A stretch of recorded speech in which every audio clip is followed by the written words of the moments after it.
சமூக நீதி போராளி மருத்துவர் ஐயா அவர்களால் வன்னியர் சங்கம் உருவாக்கப்பட்டு 45 ஆண்டுகள் கடந்தும் வன்னியர்களுக்கு 20% இடஒதுக்கீடு கொடுத்து அந்த இடஒதுக்கீட்டில் வன்னியர்கள் முழுமையாக அனுபவிக்க முடியவில்லை என்ற நோக்கத்தில் 10.5 மருத்துவர் சின்னையா அவர்கள் தலைமையில எடப்பாடி பழனிசாமி அவர்களிடம் கடுமையாக போராடி பெறப்பட்டது.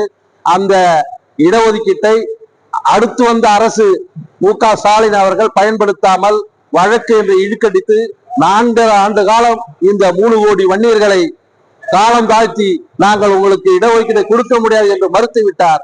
அவரை கண்டித்து வருகிற 20ஆம் தேதி விழுப்புரத்தில் நடைபெறுகிற வன்னியர் சங்க ஆர்ப்பாட்டத்தில் கட்சியினுடைய தலைவர் அண்ணன் அன்புமணி ராமதாஸ் அவர்கள் கலந்து கொள்கிறார்.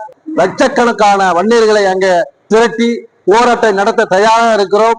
இந்த போராட்டத்தில் ஏற்று வன்னியர்களுக்கு இடஒதுக்கீடு தரவில்லை என்றால் எந்த ஒரு அரசும் தேர்தலை சந்திக்க முடியாது, வாக்கு கேட்டு வன்னியர் வீதியில் வர முடியாது என்ற சூழ்நிலையை உருவாக்க பாட்டாளி மக்கள் கட்சியினுடைய தலைவர் அண்ணன் அன்புமணி ராமதாஸ் அவர்கள் கடுமையாக உழைத்துக் கொண்டிருக்கிறார். அதை பயன்படுத்தி இருக்கிற வன்னியர்கள் அத்தனை பேரையும் குடும்பமாக அன்றைக்கு விழுப்புரத்தில் சங்கமித்து தேசிய நெடுஞ்சாலையை சங்கமிக்க வேண்டும்.